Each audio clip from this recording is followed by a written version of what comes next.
গত ৭ই জুলাই রবিবার ছিল রথযাত্রা, সেই জন্য বাড়ির সবার সাথে সেজেগুজে আমরা বেরিয়ে পড়েছিলাম কলকাতা ইস্কন মন্দিরে রথযাত্রাতে।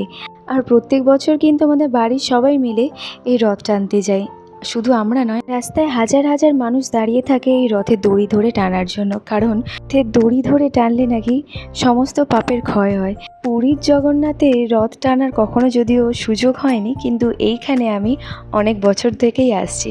আর আমি এখন যেখানে যাচ্ছি সেটা হচ্ছে পার্ক স্ট্রিটের রথের মেলা। পার্ক স্ট্রিট মেট্রো স্টেশনের পিছনের দিকে যে ময়দানের মাঠ রয়েছে সেইখানে এই মেলা হয়। আর এই মেলাটা 7 তারিখ থেকে 15 তারিখ সকাল পর্যন্ত এই রথের মেলা থাকে।